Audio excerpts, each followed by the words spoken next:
Panorama group, जो सोचता है वो करता है। नमस्कार, आप देख रहे हैं भारत लाइव और मैं हूं हमजा अब्बास। देखिए, चुनाव का जो मौसम है वो करीब आ रहा है। 2024 ही चुनाव का साल है जिसमें आने वाला लोकसभा होने वाला है, जिसको लेकर के सियासी हलचलें जो हैं वो तेज़ हो गई है।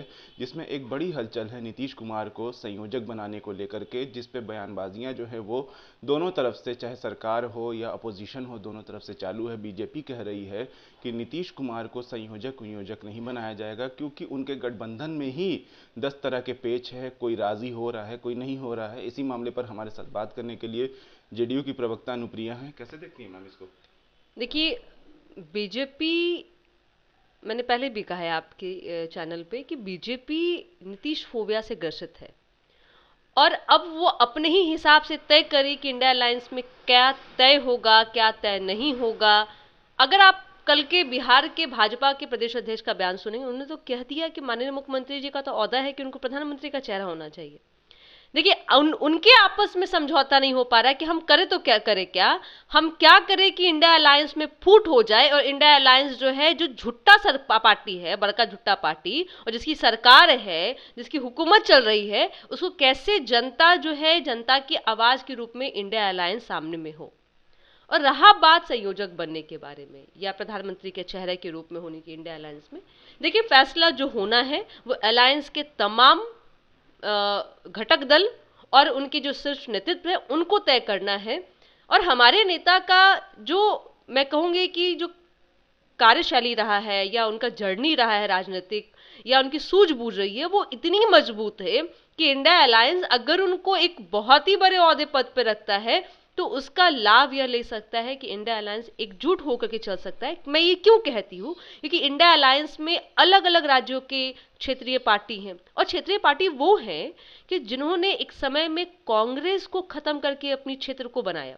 अगर मैं बिहार की बात करूँ, जेडीयू हो या आरजेडी हो, या आप पश्चिम बंगाल की बात करें, टीएमसी की बात करें, या उत्तर प्रदेश में आप बात करें, सपा की बात करें, सभी ने कांग्रेस को खत्म करके वहां पे अपनी अपनी एक पार्टी भी बनाई और सत्ता भी हासिल की। लेकिन अब परिस्थिति यह है कि हमारी लड़ाई बीजेपी से है। बीजेपी, जिसको बड़का झुट्टा पार्टी आम आवाम भी कहती है, उनसे लड़ाई है। तो अब वैसे में अलग अलग दलों का सामंजस्य बैठ सके, सीट शेयरिंग का जो मसला है जिसमें एक अच्छे से सीट शेयरिंग हो सके, क्योंकि हमारे नेता का कहना है कि 400 सीट पर अगर हमने बीजेपी के सामने में इंडिया अलायंस का मात्र एक कैंडिडेट, पूरे 400 सीटों पे एक कैंडिडेट उतारा, तो निश्चित तौर पे आप देखेंगे, अगर वोटिंग की परसेंटेज देखेंगे तो बीजेपी ज़्यादा वोटिंग से, परसेंटेज से ज़्यादा आगे नहीं है। तो आम आवाम का जो प्यार होगा वो इंडिया अलायंस को मिलेगा। खबरों की माने, सुर्खियों की माने तो कहा जा रहा है कि नीतीश कुमार जो है वो प्रेशर पॉलिटिक्स कर रहे हैं अपने ही इंडिया गठबंधन के लोगों के साथ साथ, और साथ ही साथ रिसोर्सेज की माने तो कहा जा रहा है कि इंडिया गठबंधन के अंदर ही कुछ पार्टियां हैं, जैसे टीएमसी वगैरह, जो कि नीतीश कुमार के संयोजक बनने पर इकरार नहीं कर रही हैं, हामी नहीं भर रही हैं। कह रहे हैं कि अगर नीतीश कुमार संयोजक बनते हैं तो आने वाले वक्त में अगर बड़े ओहदे का कहा जाएगा इंडिया गठबंधन में, तो सबसे पहले दावेदारी वही करेंगे। आपने ममता बनर्जी का नाम लिया, मैंने तो किसी न्यूज चैनल पर नहीं सुना उनके बयान को। लेकिन आप मुझे अगर सूत्रों के हवाले से कहेंगे तो ये सूत्र कौन है? क्या टीएमसी के किसी प्रवक्ता ने कहा है या किसी विधायक ने कहा है? टीएमसी की खुद आला कमान नहीं कह रही है। देखिए, सूत्र वाला जो खेल चल रहा है ना पूरे देश में, मैं आपको एक सूत्र बता रही हूँ कि हमारे पास में सूत्र भी संदेह है कि आदरणीय प्रधानमंत्री मोदी जी एक समय में कभी कहे थे कि अगर मैंने 22 तक आपका वादा नहीं पूरा किया तो किसी भी चौराहे पे बुला लेना, मैं मिल जाऊंगा। तो शायद जो पूरा नहीं किया है, तो वो कुछ दिन 26 जनवरी के पहले लाल किला से वो एक भाषण देने वाले हैं और पूरे देश के जो बेरोजगार युवा है उनको, जैसे बिहार में नियुक्ति पत्र बंट रहा है ना, वैसे नियुक्ति पत्र बांटने वाले, मैं आपको खबर बता रही हूँ, और ये सूत्र के हवाले से है। तो पूरा देश में जितने भी युवा बेरोजगार है वो पहुंच रहे हैं लाल किला में। तो ये सूत्र वाला खेल बहुत खतरनाक है, और सूत्रों की कहानी जो रच रहे, तो सूत्र यह है कि बेरोजगार परेशान है, महंगाई की मार यह है कि लोगों की थाली में खाना नहीं है। सूत्र यह कह रहे हैं कि महिलाएं अब अपनी स्मिता की बचाव के लिए, क्योंकि आपको अगर मैं, अब तो आपका वो पहलवानों वाली कहानी थोड़ी पुरानी हो गई, मणिपुर की कहानी पुरानी हो गई, लेकिन बीएचयू कौन है? वो 3 लोग जो आरोपी है, वो बीजेपी के आईटी सेल के मेंबर हैं, अध्यक्ष हैं, फरार है। अरे बुलडोजर बाबा कब चलाओगे बुलडोजर? जो धर्म की राजनीति करते हो, यह देश नहीं चलने वाला है वैसे, क्योंकि यह देश संविधान से चलता है और संविधान यह कहता है कि सभी का सम्मान होगा।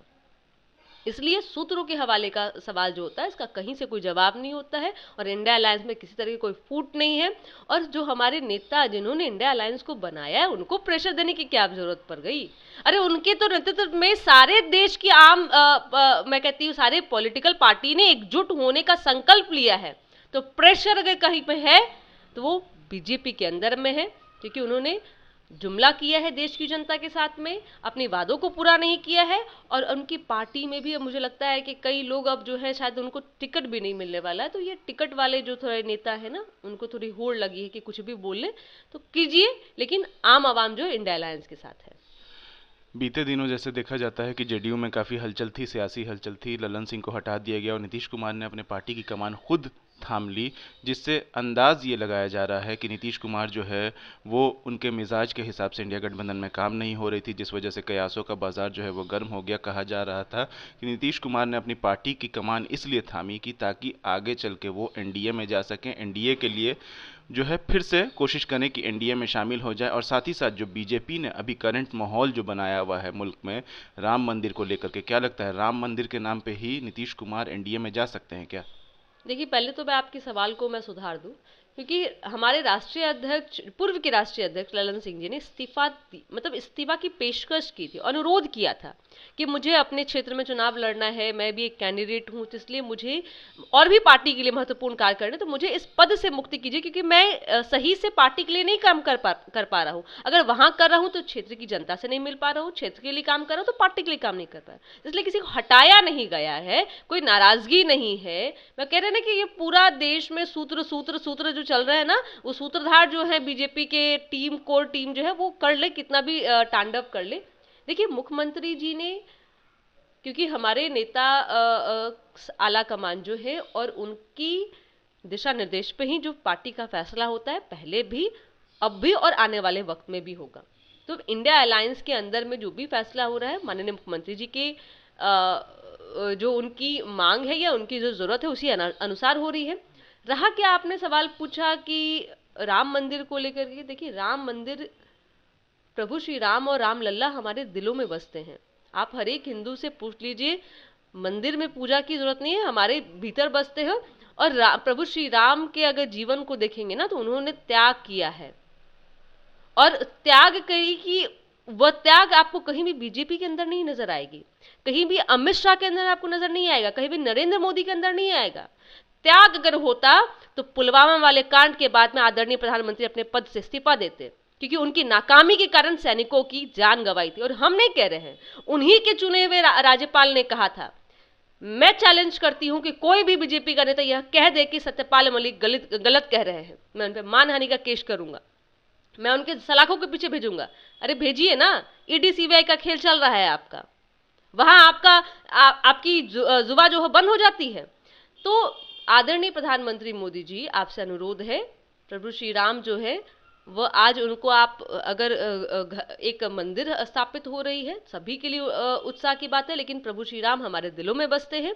और हम आपसे विनती करते हैं कि मर्यादा पुरुषोत्तम श्री राम के जन्म को देखें तो शायद जिन्होंने अपनी पत्नी के लिए युद्ध कर लिया, और मोदी जी के बारे में तो पता ही है, तो स्त्री के प्रति उनका क्या नजरिया है, चाहे वो मुल्क की आम महिला है या उनकी पत्नी हो। मैं बहुत निजी जीवन पर नहीं जाना चाहूंगी, लेकिन आईना उनको देश की जनता जरूर दिखाएगी। और नीतीश कुमार जी कतई भी वो राम, रहीम, गुरु गोविंद सिंह और ये मैं कहती हूँ ईसा मसीह, ये सब नहीं करते।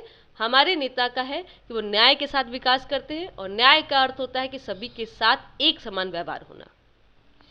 ये थी हमारे साथ जेडीयू की प्रवक्ता अनुप्रिया, जिन्होंने साफ साफ कहा है कि नीतीश कुमार जो है वो इंसाफ के साथ काम करते हैं और सबके लिए काम करते हैं। बीजेपी का काम है सिर्फ प्रोपेगेंडा फैलाना, अफवाहों को हवा देना। ऐसी तमाम अपडेट्स के लिए देखते रहिए भारत लाइव। शुक्रिया। पनोरमा ग्रुप, जो सोचता है वो करता है। अगर ये वीडियो पसंद आई और वह बिहार के राजनीति और बिहारियत से सरोकार रखेनी तो सब्सक्राइब बटन दबा के चैनल के सब्सक्राइब कर ली। ओजे एगो घंटी बा, ओकरा बटन दबा देला से कुल सटीक और मारक खबर रुआ मुफ्त में मिल जाई। अगर रुआ पत्रकारिता के हमनी के नया प्रयोग में सहयोग कर चाहतानी तो ज्वाइन बटन दबा दी। पेटीएम नंबर नोट कर ली 9386816700। धन्यवाद।